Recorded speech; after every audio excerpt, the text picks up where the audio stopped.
ఎటుపోతుంది మానవ సమాజం మానవత్వం? రాష్ట్రంలో వరుస సంఘటనలు చూస్తుంటే ఎటుపోతుంది మానవ సమాజం మానవత్వం అనేటువంటిది కనిపిస్తూ ఉంది.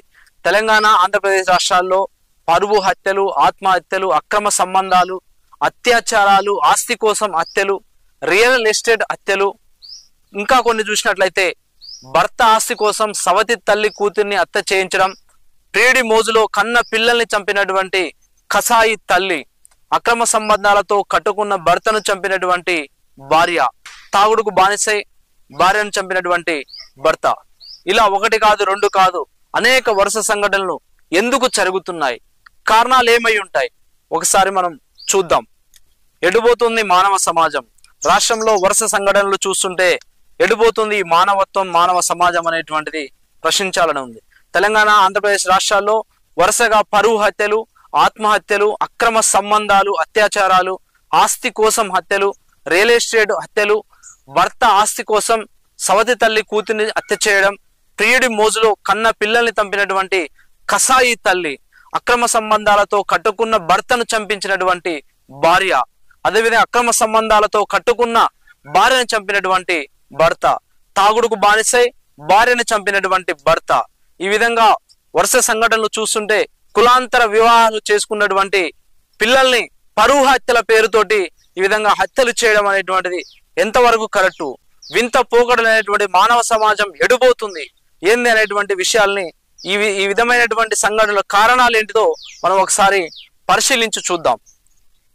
జనరల్ గా మనం సాధారణంగా చూసినట్లయితే మొక్కై వంగనేది మానై వంగున అంటారు పెద్దలు. సాధారణంగా మొక్కల్ని చిన్నప్పుడు అవి వంకరగా పోతున్నప్పుడు వాటిని చక్కగా ఒక కర్ర పెట్టి చక్కగా చేసినప్పుడు ఆ మొక్కలు అనేటువంటివి చాలా స్ట్రైట్ గా నిలువుగా బాగా పెరుగుతూ ఉంటాయి.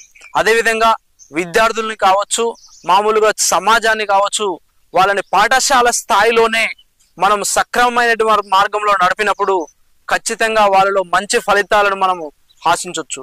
పాఠశాల స్థాయిలో కరిక్యులం అనేటువంటిది మానవ సమాజానికి అనుగుణంగా ఈ యొక్క కరిక్యులం అనేటువంటిది ఉండాలి. చిన్న స్థాయిలో ఏ మొక్కనైతే ఏ విధంగా వంకరపోతే చక్కగా మనం ఎట్లా చేస్తున్నామో ఈ యొక్క పాఠశాల స్థాయిలో నేటి బాలలే రేపటి పౌరులని అంటున్నాం. మరి రేపటి పౌరులు అనే వాళ్ళు ఏ విధంగా ఉండాలి, సమాజానికి ఏ విధంగా ఉపయోగపడాలి, ఇలాంటి హత్యలు జరగకుండా ఉండడానికి ఏ విధమైనటువంటి పాఠశాల స్థాయిలో కరిక్యులం అనేటువంటిది తీసుకురావాలి. ఎందుకనగా మామూలుగా పిల్లలకి మనం ఏది బోధిస్తే అది వాళ్ళు బయటికి అది చేయగలుగుతుంటారు. కాబట్టి సాధారణంగా మనం చూసినప్పుడు పెద్దటి మదపు టేనుగునైనా కూడా చిన్న కర్రతోటి దాన్ని ఆడించవచ్చు. మామూలుగా జంతువులు కూడా మానవుడు మాటలు రానటువంటి కోతిని ఏ విధంగా చెప్తే ఆ విధంగా చేసేటట్టు ఇలా చేస్తున్నాడు. ఆ విధంగా చిలుకకి మాటలు నేర్పేటువంటి స్థాయికి మనము వస్తూ ఉన్నాం. మూగ జీవాలకు కూడా వాటికి అర్థమయ్యే విధంగా తెలియజేస్తున్నాం. అలాంటిది మరి మానవులకి మంచి మార్గంలో నడిచే విధంగా, మంచి పని చేసే విధంగా మనం పాఠశాల స్థాయిలో విద్యార్థులకు ఏది బోధిస్తే అది భవిష్యత్తులో భావితరాలకు కూడా ఆ విధమైనటువంటి మంచి ఫలితాలను మనం చూడవచ్చు.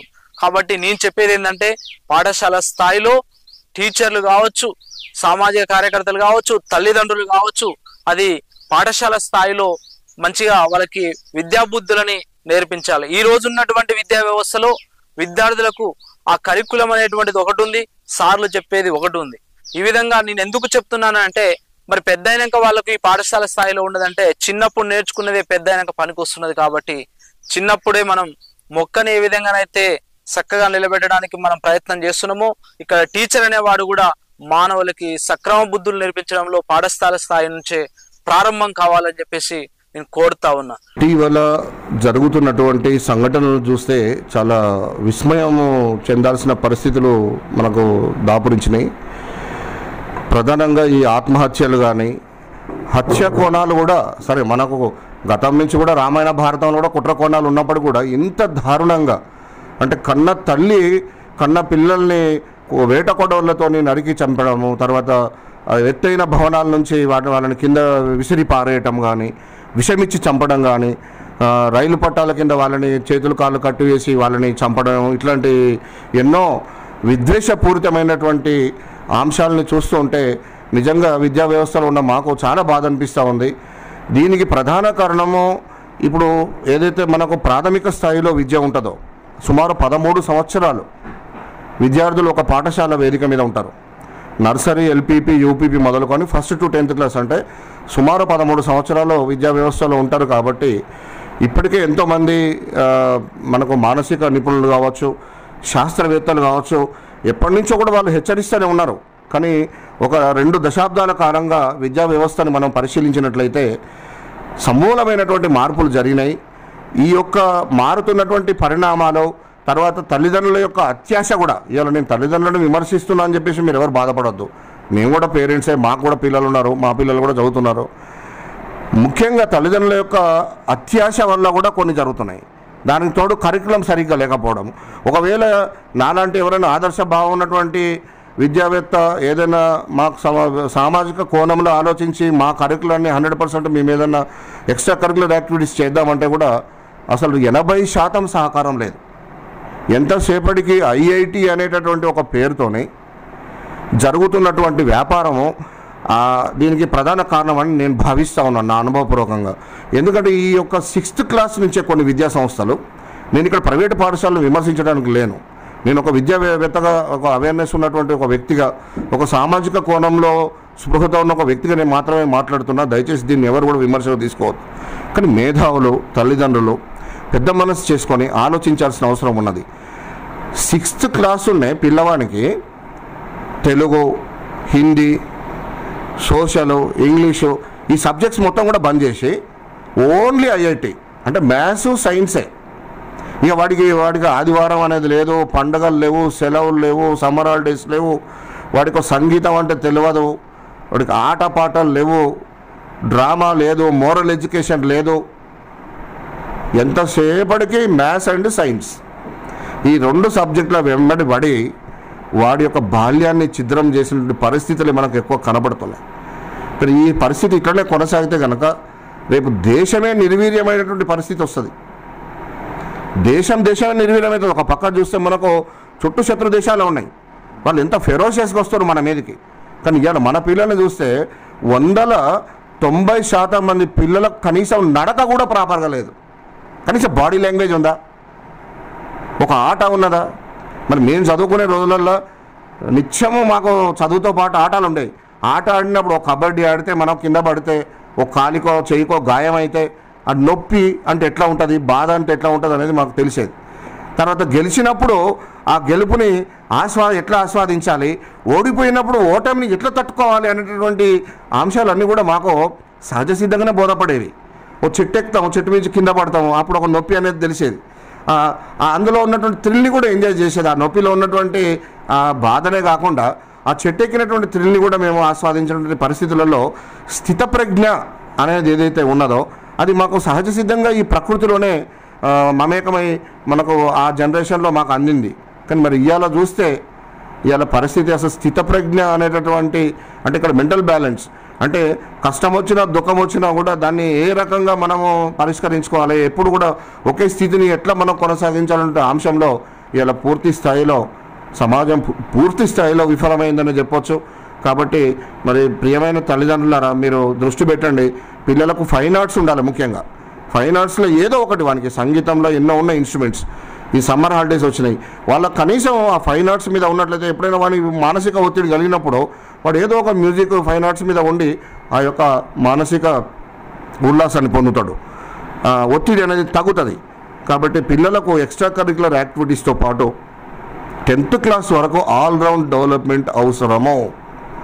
మనకి ఈ విషయాన్ని వెనకటి నుంచి చెప్తూనే ఉన్నారు మేధావులు. కానీ మనమే విపరీత బుద్ధి వినాశనకారే విపరీత బుద్ధి అన్నట్టు మనం స్వయంకృత అపరాధంతోనే మన చిన్నారుల జీవితాన్ని మనమే చిరిమేసుకున్నటువంటి పరిస్థితులు చూస్తే చాలా బాధ అవుతా ఉంది.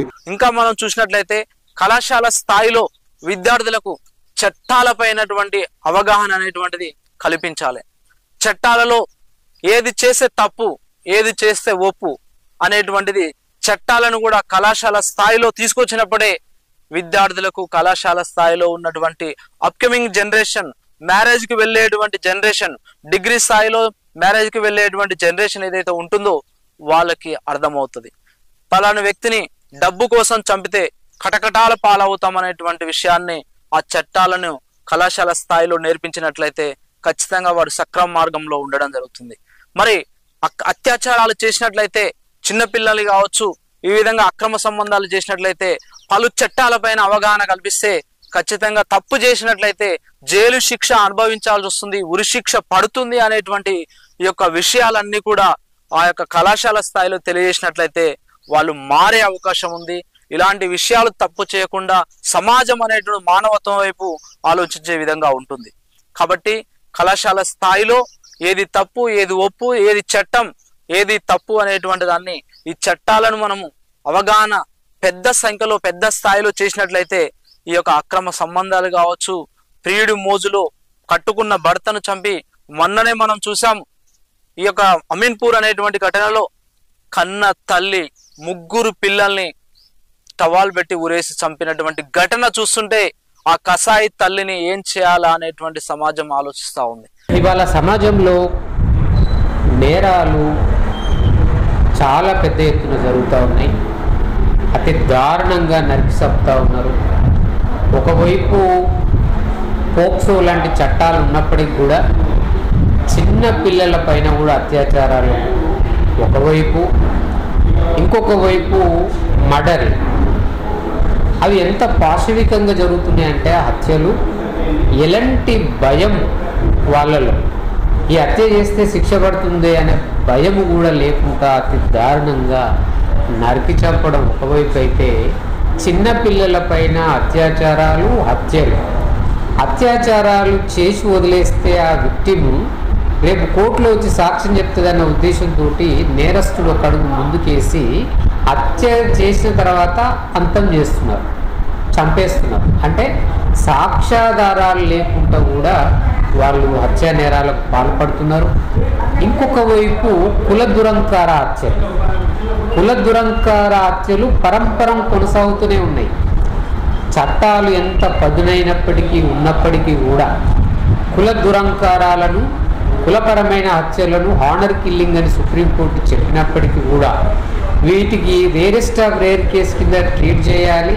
వీటికి హానర్ కిల్లింగ్కు పాల్పడ్డ వ్యక్తులకు ఉరిశిక్షే ఖరారు చేయాలని చెప్పి గైడ్లైన్స్ ఉన్న సుప్రీంకోర్టు చాలా సీరియస్గా చాలా సందర్భాల్లో జడ్జిమెంట్లలో, తీర్పులలో ఇచ్చినప్పటికీ పరువు హత్యలు ఆగట్లేదు. ఇక్కడ మహిళలపైన అత్యాచారాలు ఆగట్లేదు, మర్డర్లు ఆగట్లేదు, చిన్నపిల్లలపైన అత్యాచారాలు, హత్యలు ఆగట్లేదు అని అంటే ఎవరు బాధ్యులు? ఈ నేర ప్రవృత్తి సమాజంలో అంచెలంచెలుగా పెరుగుతూ ఒక తండ్రిని కొడుకు చంపుతాడు, ఒక తల్లిని కొడుకు చంపుతాడు. ఈ సంస్కృతి ఏమైపోతుంది అంటే ఈ విధంగా ప్రియుడి మోజులో కన్న పిల్లల్నే చంపుకునేటువంటి దుస్థితి ఎందుకు వస్తుంది అంటే ఆమెకు మానసికంగా, మెంటల్గా అవతల వైపు ఉన్నటువంటి వ్యక్తి ఆ విధమైనటువంటి ప్రలోభాలకు గురి చేసినంటే ఆమెలో మానసిక స్థాయి పెరగలేదు. ఇది ఎలా వస్తుంది?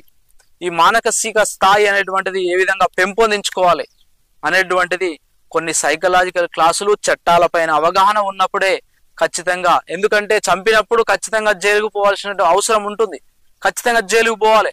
ఆ విషయం తెలియక చేసిందా అంటే ఆమె ఆ యొక్క చట్టాలు తెలియక ఆ పని చేసినట్టుగా భావిస్తా ఉన్నాం. అది అంతేకాకుండా ఆస్తి కోసం మొన్ననే మనం చూసాం, మేడ్చల్ జిల్లాలో ఆస్తి కోసం సవతి తల్లి తన యొక్క కూతుర్ని, అంటే ఫస్ట్ చేసుకున్న భార్య వాళ్ళ కూతుర్ని చంపి ఆస్తి వస్తుందని చెప్పేసి ఇసుకలో పాతిపెట్టినటువంటి సంఘటన. కళాశాల స్థాయిలో ఇలాంటి చట్టాలపైన ఒక అవగాహన, మామూలుగా మనం వరంగల్ సంఘటన చూసినప్పుడు ఒక 6 ఏళ్ల చిన్నారిని అత్యాచారం చేసినటువంటి ఘటన. మరి ఈ అత్యాచారం చేస్తే అతనికి ఆ కళాశాల స్థాయిలో పోక్సో చట్టం అనేటిది ఒకటి ఉంటుంది. ఆ చట్టం ద్వారా అతనికి ఉరిశిక్ష పడడం కానీ జైలు శిక్ష పడడం అనేటువంటి జరుగుతుందనేటువంటి విషయాన్ని ఈ విధంగా యువకులకు తెలియజేసినట్లయితే మనం ఖచ్చితంగా కొంత మేరకు వాళ్ళకు అవగాహన కల్పించి సమాజంలో మంచి వైపు మార్పును తీసుకురావడానికి అవకాశం ఉంటుంది. మూఢనమ్మకాలకు సంబంధించి మూఢనమ్మకాల నెపంతో కన్న కూతుర్ని నరబలి చేసినటువంటి సంఘటనలు ఇటీవలి కాలంలో పేపర్లలో, టీవీలలో మనం చూస్తూ ఉన్నాం. అసలు ఎడిపోతున్నది సమాజం. మూఢనమ్మకాలతోని కన్న కూతుర్నే చంపడం అనేటువంటిది ఎంత నేరం అంటే ఈ యొక్క అవగాహన లేకుండా కుటుంబం వాటి యొక్క పరువు పోతుంది, మనకు సమాజంలో మన విలువ పోతుంది. ఇలాంటివి చేయడం వల్ల ఇంత శాస్త్రీయమైనటువంటి విజ్ఞానం ఉన్నటువంటి ఈ కాలంలో, మరి భూమి నుంచి చంద్రుడి వైపు కాలు పెడుతున్నటువంటి ఈ తరుణంలో ఇంకా మూఢనమ్మకాలను పట్టుకొని ఈ యొక్క చాలా మంది అంటే చదువుకున్న వాళ్ళు చదువుకోని వాళ్ళు ఒక మూఢనమ్మకాలతోటి ఈ యొక్క బతుకునేటువంటి దాన్ని బతికిడుస్తున్నారు వాళ్ళు. అంటే ఈ విధమైనటువంటి పోకడలు అనేటువంటివి ఎటువైపుకు దారి తీస్తున్నాయి, సమాజాన్ని ఎటువైపుకు తీసుకెళ్తున్నారు వీళ్ళు, ఈ నరబలిలు ఇవన్నీ మూఢనమ్మకాలతోటి. అంతేకాకుండా మరి మనం సమాజంలో చూసినప్పుడు మొన్న తెరాటిగూడెం గుర్రంపోడు మండలంలో చూసినప్పుడు తాగి వచ్చి భర్త భార్యను తలపై మోపడం వల్ల, రోకలి బండతో తలపై మోపడం వల్ల భార్య చనిపోయింది. అంటే తాగిన మైకంలో తను ఏం చేస్తున్నాడో ఏం చేస్తుండో, కన్న పిల్లలు ఎడిపోవాలి, భార్య చనిపోతే నేనెట్లా ఉండాలి, ఇలాంటి మినిమం కామన్ సెన్స్ మినిమం అవగాహన లేకుండా మద్యం మత్తులో ఇవన్నీ కూడా చేస్తారు. వీటిపైన ప్రభుత్వం కానీ పోలీసు సిబ్బందికి సంబంధించినటువంటి వారు కానీ వీటిపైన అవగాహన కార్యక్రమాలు ఇలాంటివి చేస్తే తప్ప, లేకపోతే సమాజం అంతా కూడా ఈ విధంగా చంపుకుంటూ పోతే ఎటువైపు వెళ్తుంది, వచ్చేటువంటి జనరేషన్ ఏం నేర్చుకోవాలి అనేటువంటిది ఒక్కసారి ఆలోచించాలి ప్రజలారా. కాలంలో మానవ విలువలు బస్టు పట్టిపోతూ ఉన్నాయి.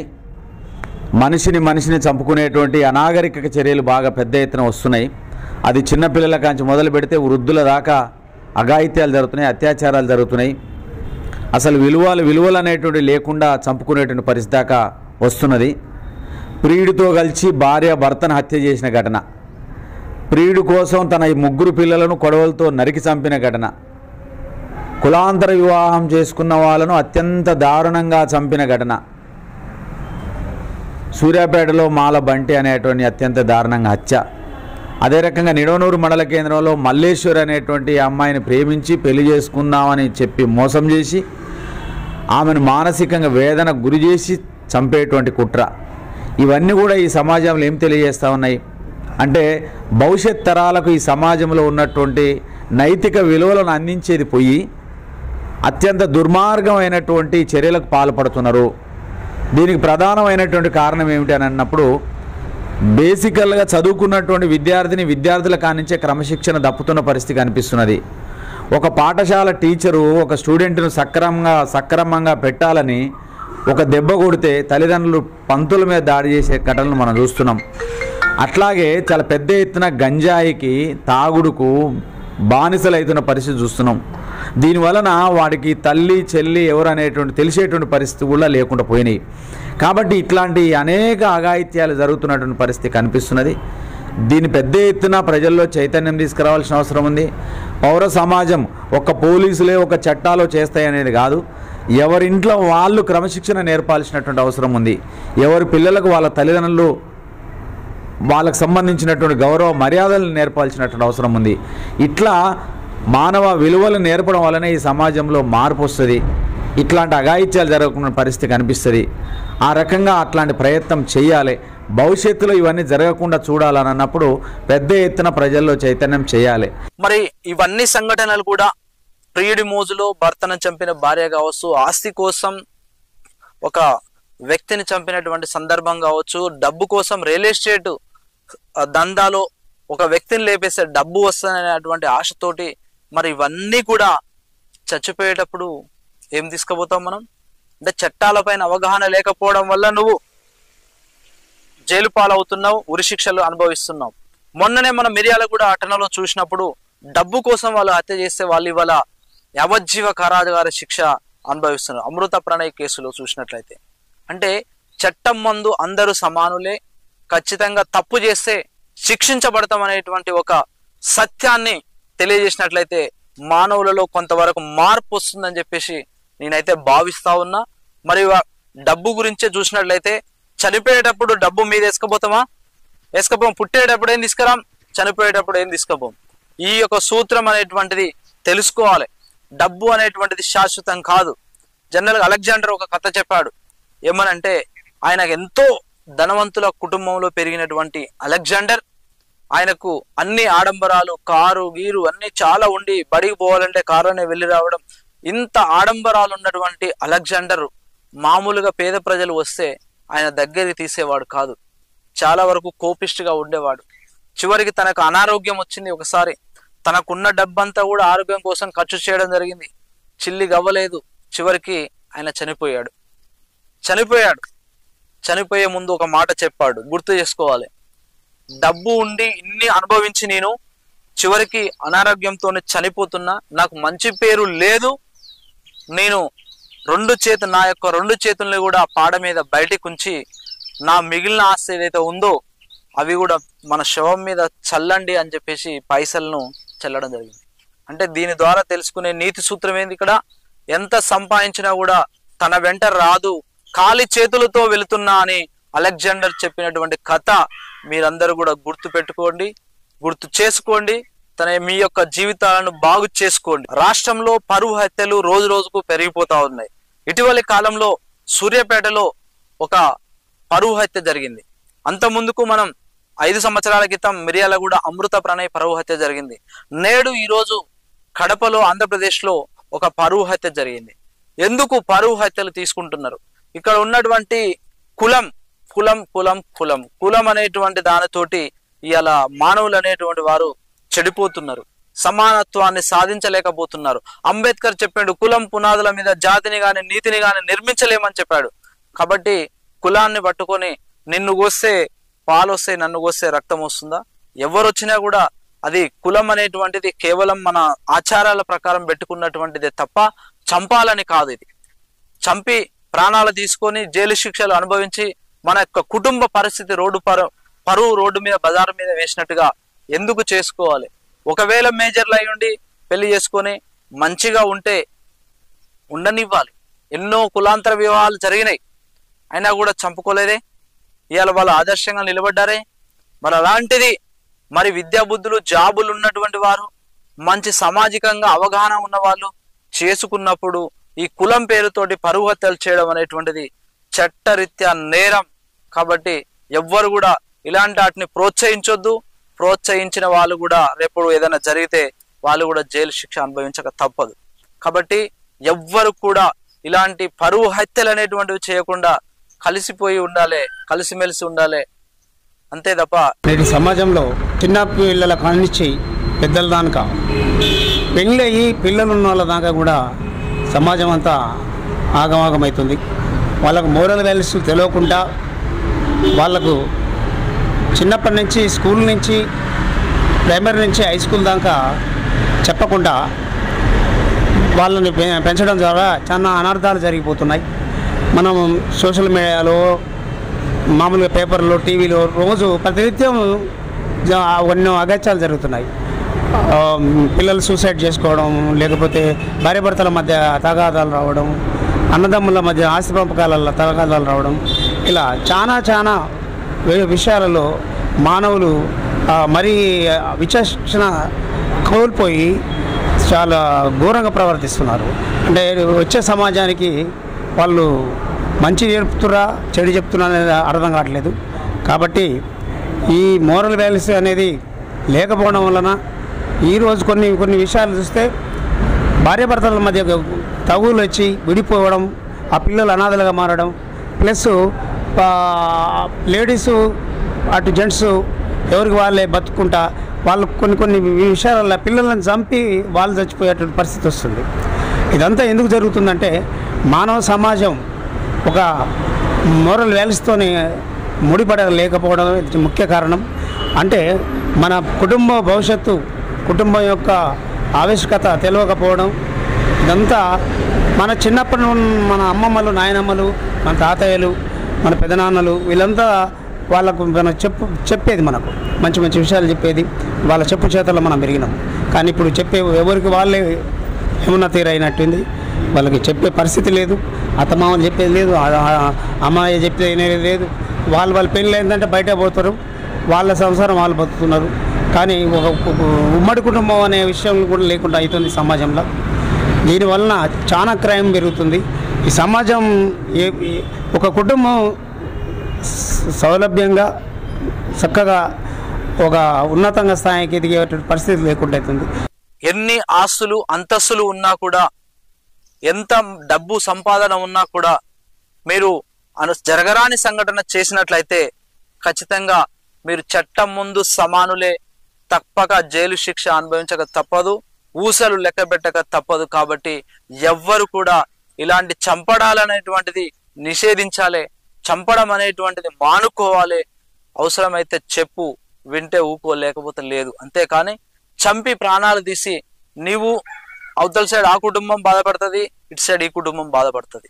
ఇద్దరు కూడా బాధపడుకుంటూ మనకు ఉన్నటువంటి సంపదల ఆస్తి అన్నీ కూడా మనం కోల్పోవాల్సినటువంటి అవసరం ఉంటుంది.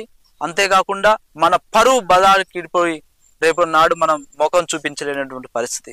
కాబట్టి మనకు ఎగ్జాంపుల్గా అమృత ప్రణయ్ కేసులో తండ్రి చనిపోయాడు, బాబాయ్ వాళ్ళకు సంబంధించిన కేసులో ఉన్నటువంటి వాళ్ళందరూ కూడా ఇవాళ యావజ్జీవ కారాగార శిక్ష అనుభవిస్తున్నారు. అంటే చట్టం ఎన్ని రోజులకైనా ఖచ్చితంగా శిక్ష తప్పదనేటువంటి దాన్ని ప్రత్యక్ష సాక్ష్యంగా మనకు మిర్యాలగూడ ఘటన కనిపిస్తూ ఉంది. కాబట్టి ఎవరైనా సరే ఇలాంటి చేయొద్దు, మానవత్వం అనేటువంటిది ఉండాలి, మంచిగా జీవించాలని కోరుతా ఉన్నాను. మరొక ఎపిసోడ్ తోటి మంచి విషయాలతో మీ ముందుకు వస్తాం.